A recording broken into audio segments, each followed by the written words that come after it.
Hello my friends, आज हम एक न्यू टॉपिक कर रहे हैं जिसका नाम है वैश्विक तापन यानी कि ग्लोबल वार्मिंग। वर्तमान में मानवीय गतिविधियों के कारण उत्पन्न ग्रीन हाउस गैसों के प्रभाव स्वरूप पृथ्वी के दीर्घकालीन औसत तापमान में हुई वृद्धि को वैश्विक तापन ग्लोबल वार्मिंग कहा जाता है। यानी कि जो मानवीय गतिविधियाँ यानी कि जो मानव गतिविधि कर रहा है उससे क्या हो रहा है कि ग्रीन हाउस गैसेस जो हैं वो मतलब उत्पन्न हो रही हैं। ठीक है, उत्पन्न होने के कारण वो क्या हो रही हैं कि पृथ्वी का जो दीर्घकालीन औसत होता है उसमें वे वृद्धि कर रही हैं, जिसके कारण क्या हो रहा है वैश्विक तापन हो रहा है यानी कि ग्लोबल वार्मिंग हो रही है। ठीक है, अब ये होती कैसे है, ग्लोबल वार्मिंग होती कैसे है, तो अब हम इसे जानते हैं। देखिए, ग्रीन हाउस गैस पृथ्वी से बाहर जाने वाले ताप अर्थात दीर्घ तरंगीय विकिरण को अवशोषित कर पृथ्वी के तापमान को बढ़ा देती हैं। इस प्रक्रिया को ग्रीन हाउस प्रभाव कहते हैं। देखिए, आप इस डायग्राम में देख रहे होंगे, मान लीजिए ये पृथ्वी है, ठीक है, और पृथ्वी का ये क्या है, बेस है, यानी कि जहाँ पर हम लोग रहते हैं। ठीक है, अब यहाँ पे क्या हो रहा है, हम जो मानव है वो क्रिया कर रहा है, उससे क्या हो रहा है, यहाँ पे जो तरंगे हैं वो बाहर जाने की कोशिश कर रही हैं। ठीक, लेकिन वो बाहर ना जा करके पृथ्वी के जो विकिरण है, मतलब यहाँ पर टकरा के वो वापिस ही पृथ्वी पे आ जाती है, यानी कि अवशोषित नहीं हो पा रही हैं वो। ठीक है, विकिरण हो जाती हैं, तो इससे क्या हो रहा है, अवशोषित कर पृथ्वी के तापमान को बढ़ा देती है, यानी कि वो तापमान बाहर तो जा नहीं रहा, इससे क्या हो रहा है, वो अंदर ही रुक जाता है, क्योंकि जो गैसेज हैं वो उसको बाहर जाने नहीं देती और पृथ्वी का तापमान लगातार बढ़ता रहता है। इसी को हम ग्रीन हाउस प्रभाव कहते हैं। ठीक है, अब वैश्विक तापन के कारण कौन कौन से होते हैं। देखिए, वैश्विक तापन का प्रमुख कारण मानवीय गतिविधियों के कारण वातावरण में ग्रीन हाउस गैसों की मात्रा में वृद्धि होता है। यानी कि जो वैश्विक तापमान है उसका प्रमुख कारण क्या है, मानवीय गतिविधियाँ। ठीक है, मानवीय गतिविधि जो है उनके कारण ही वातावरण में ग्रीन हाउस गैसों की मात्रा में वृद्धि होती है।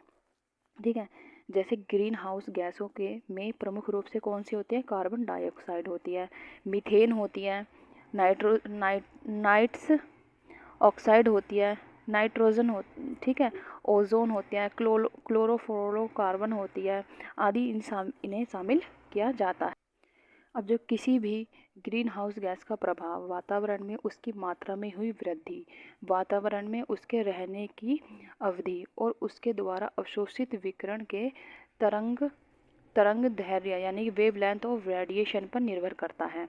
यानी कि जो किसी भी ग्रीन हाउस का जो प्रभाव है वो वातावरण में उसकी मात्रा पर डिपेंड करता है। ठीक है, वातावरण में वह कितने समय तक रह रही है, वो अवशोषित हो रही है या नहीं हो रही है, यही इसको जो पृथ्वी का जो तापमान है उसको प्रभावित करता है। यानी कि वेवलेंथ ऑफ रेडिएशन, विकिरण की जो तरंगे होती हैं वो प्रभावित करती हैं। ठीक है, जैसे कि ग्रीन हाउस में कार्बन डाइऑक्साइड, ग्रीन हाउस में कौन कौन सी गैसें होती हैं, देखिए, कार्बन डाइऑक्साइड वातावरण में सर्वाधिक मात्रा में उपस्थित होती है। ठीक है, सबसे ज़्यादा उपस्थित कौन सी होती है, कार्बन डाइऑक्साइड।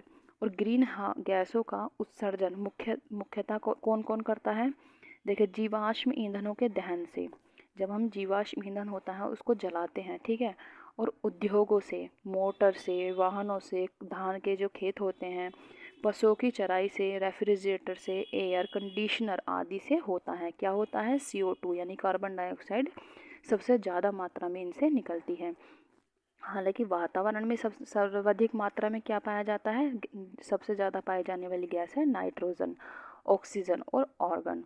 लेकिन हम बात कर रहे हैं ग्रीन हाउस की, तो ग्रीन हाउस में सबसे ज़्यादा कौन सी है, कार्बन डाइऑक्साइड, और नॉर्मल जो वातावरण है उसमें जो सर्वाधिक मात्रा में पाया जाता है वो है नाइट्रोजन, ऑक्सीजन और ऑर्गन। ठीक है, इनमें से ये देखिए, ये भी इन्होंने बताया कि लेकिन ये क्या है, ग्रीन हाउस गैस नहीं है, क्योंकि इनके अणुओं में एक ही तत्व दो परमाणु शामिल हैं। ठीक है, एक ही तत्व के दो परमाणु शामिल हैं।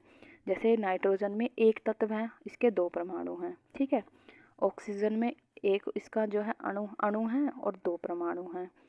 और फिर जो एक ही तत्व का जो परमाणु उसके अणु में पाया जाता है, जैसे आर्गन, Ar, जब ये वाइब्रेट होते हैं तो इनके इलेक्ट्रॉनिक चार्ज के विवरण में कोई परिवर्तन नहीं आता है। ठीक है, इन जब ये चार्ज होते हैं तो इनके जो वितरण होता है उसमें कोई भी परिवर्तन नहीं आता है। ये अवतरत अवरक्त विकिरण यानी कि इंफ्रारेड रेडिएशन से लगभग अप्रभावित रहते हैं। और जिन गैसों के अणुओं में अलग अलग तत्व के 2 परमाणु होते हैं, यानी कि जिन गैसों में अणुओं के क्या होते हैं, 2 अलग अलग परमाणु पाए जाते हैं, जैसे कि कार्बन डाइऑक्साइड, हाइड्रोजन क्लोराइड, और वे अवरक्त विकिरण को अवशोषित करते हैं, लेकिन अपनी विलेयता यानी कि सोल्युबिलिटी और अभिक्रियाशीलता यानी रिएक्टिविटी के कारण वातावरण में बहुत कम समय तक ही रहते हैं। ठीक है। अब जो वैश्विक ताप के संभावित परिणाम क्या होते हैं, देखिए जो वैश्विक तापमान के संभावित परिणाम निम्नलिखित हो सकते हैं, जैसे कि ग्लेशियरों का पिघलना। जब ग्लोबल वार्मिंग बढ़ेगी तो क्या होगा, जितने भी ग्लेशियर हैं वो क्या होंगे, पिघलने शुरू हो जाएंगे। समुद्र का जो है समुद्री जल स्तर में वृद्धि होने लगेगी। वर्षा प्रतिरूप में परिवर्तन होने लगेगा। प्रबल भित्ति का विनाश होने लगेगा। समुद्री जल का जो ताप है वो बढ़ने से प्लैंकटन का विनाश हो जाएगा और प्रवसन में वृद्धि होगी। ठीक है। ये सभी कारण क्या हैं, इनका मतलब विनाश का कारण बनेंगे।